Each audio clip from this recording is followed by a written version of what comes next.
Now we will study about cell organelles. Every cell has a membrane around it to keep its own contents separate from the external environment.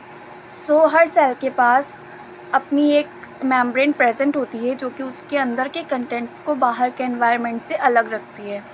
Large and complex cells, including cells from multicellular organisms, need a lot of chemical activities to support their complicated structure and function.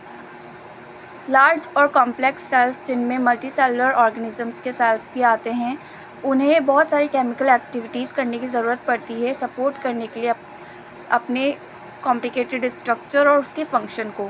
To keep these activities of different kinds separate from each other, these cells use membrane-bound little structures और organelles within themselves.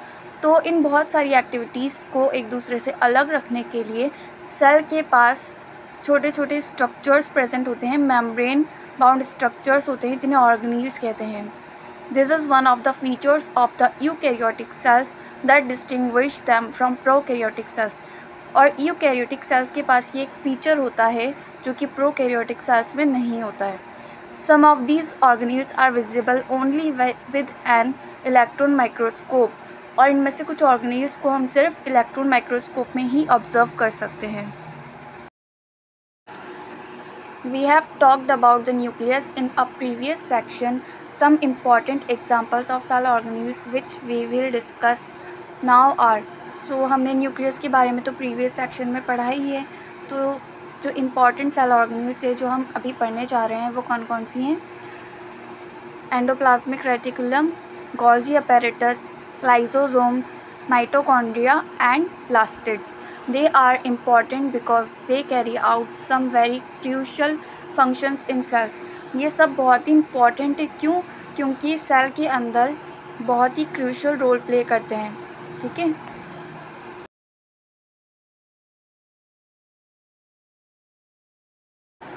So first organelle जो हम पढ़ने जा रहे हैं वो है endoplasmic reticulum, in short ER. The endoplasmic reticulum is a large network of membrane-bound tubes and sheets. Endoplasmic reticulum एक large network है membrane-bound tubes का और sheets का. It looks like long tubules और round और oblong bags vesicles. ये कैसे दिखता है? ये long tubules जैसे दिखते हैं और round vesicles जैसे भी दिखते हैं. The ER membrane is similar in structure to the plasma membrane. इसका structure plasma membrane के structure जैसा भी दिखता है. And there are two types of ER, rough endoplasmic reticulum which is RER and smooth endoplasmic reticulum which is SER. ये दो types की होती है, RER which is rough endoplasmic reticulum and SER which is smooth endoplasmic reticulum. RER looks rough under a microscope because it has particles called ribosomes. RER जो होती है वो microscope के अंदर अगर अपन देखते हैं उसे तो वो रफ सी दिखाई देती है. क्यों? क्योंकि उसके ऊपर पार्टिकल्स प्रेजेंट होते हैं जो कि राइबोसोम्स होते हैं. राइबोसोम्स उसके सरफेस के ऊपर अटैच्ड होते हैं.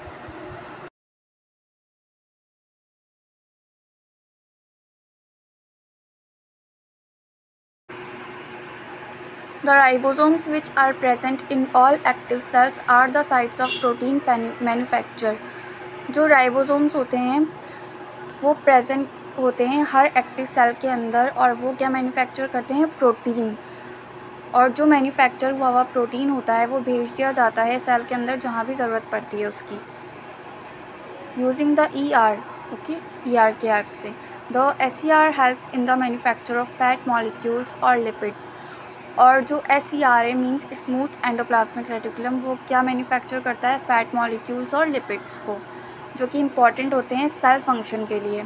सम of these proteins and lipids helps in building the cell membrane. और इनमें से कुछ प्रोटीन और लिपिड्स सेल मेम्ब्रेन की फॉर्मेशन में भी हेल्प करते हैं. This process is known as membrane biogenesis. और ये फॉर्मेशन ऑफ जो प्लाज्मा मेम्ब्रेन है उस प्रोसेस को हम बोलते हैं membrane biogenesis. Some other proteins and lipids function as enzymes and hormones. और कुछ प्रोटीन्स एंड लिपिड्स फंक्शन करते हैं एंजाइम और हार्मोन्स की तरह भी. Although the ER varies greatly in appearance in different cells, it always forms a network system. So ये जो ER होता है एंडोप्लाज्मिक रेटिकुलम, ये वेरी करता है हर डिफरेंट सेल में, बट ये एक नेटवर्क सिस्टम बना के रखता है हर सेल में।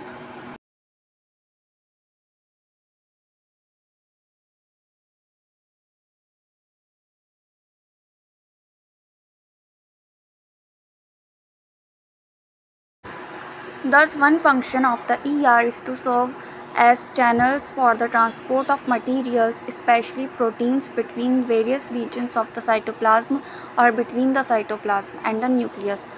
So, ये एक फंक्शन है ER का जो कि सर्व करता है चैनल्स की तरह, जिसमें ट्रांसपोर्ट करते हैं मटेरियल, स्पेशली प्रोटीन, कहाँ पर, बिटवीन साइटोप्लाज्म के रीजन, वेरियस रीजन के अंदर, और साइटोप्लाज्म एंड न्यूक्लियस के बिटवीन भी। The ER also functions as a cytoplasmic framework, और जो ER है वो साइटोप्लाज्मिक फ्रेमवर्क की तरह भी काम करता है, providing a surface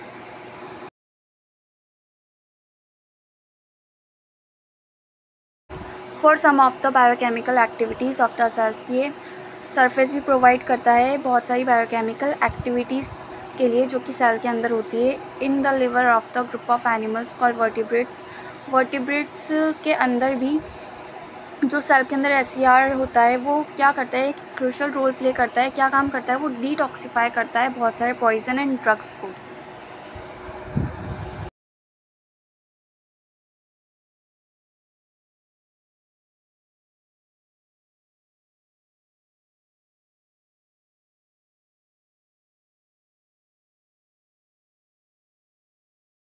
The next organelle we will study about is Golgi apparatus. The Golgi apparatus first described by Camillo Golgi. Golgi apparatus के बारे में सबसे पहले किसने बताया था, Camillo Golgi. That's why इसका नाम Golgi apparatus है। Consists of a system of membrane-bound vesicles, flattened sacs, arranged approximately parallel to each other. ये कैसे होते हैं, ये एक सिस्टम होता है मेम्ब्रेन बाउंड वेसिकल्स का जो कि फ्लैटन दिखते हैं और ये एक दूसरे के पैरेलल अरेंज होते हैं, ओके, जिसे हम कहते हैं cisterns. These membranes often have connection with the membranes of ER, और इन मेम्ब्रेन्स का जो कनेक्शन है वो ER की मेम्ब्रेन से भी होता है, and therefore constitute another portion of a complex cellular membrane system. और ये क्या कंस्टिट्यूट करते हैं, एक अलग another portion complex cellular membrane system का।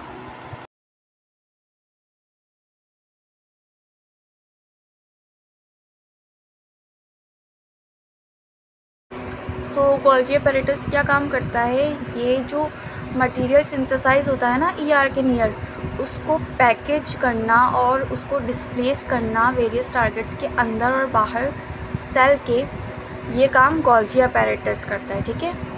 Its function include the storage, modification and packaging of products in vesicles. और ये क्या करता है, ये स्टोरेज का काम भी करता है, मॉडिफिकेशन और पैकेजिंग ऑफ प्रोडक्ट भी करता है वेसिकल्स के अंदर। इन सम केसेस कॉम्प्लेक्स शुगर्स में be made from simple sugars in the Golgi apparatus।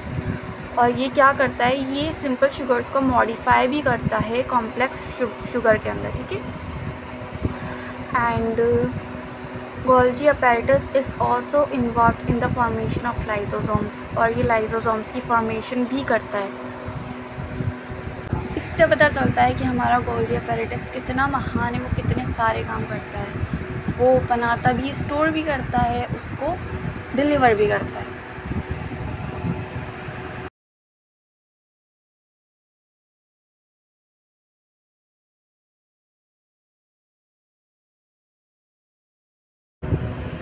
Now we will study about lysosomes, जो कि कहाँ फॉर्म होते हैं, गोल्गी apparatus में।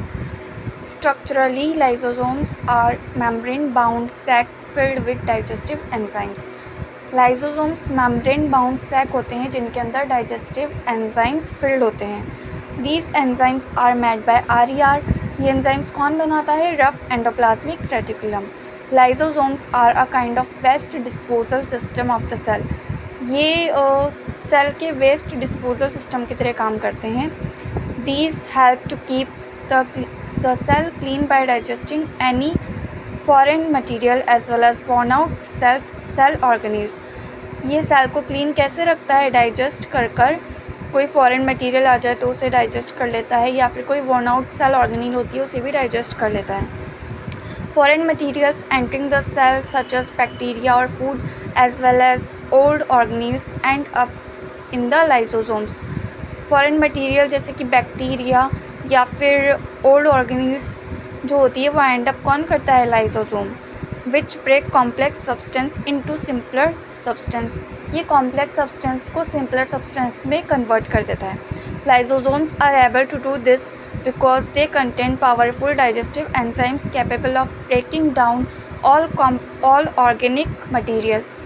ये सब क्यों कर पाता है? क्योंकि इसके पास पावरफुल डाइजेस्टिव एंजाइम्स होते हैं जो कि ऑर्गेनिक मटेरियल को भी ब्रेक डाउन कर देते हैं. During the disturbance in cellular metabolism, disturbance जो होता है सेलुलर मेटाबॉलिज्म में, उस वक्त ये काम करते हैं. For example, when the cell gets damaged, lysosomes may burst and the enzymes digest their own cell. जब सेल डैमेज हो जाता है तो लाइसोसोम्स बर्स्ट कर जाते हैं और एंजाइम्स जो है वो खुद के सेल को ही खा जाता है. Therefore lysosomes are also known as the suicide bags. That's why lysosomes को सुसाइड बैग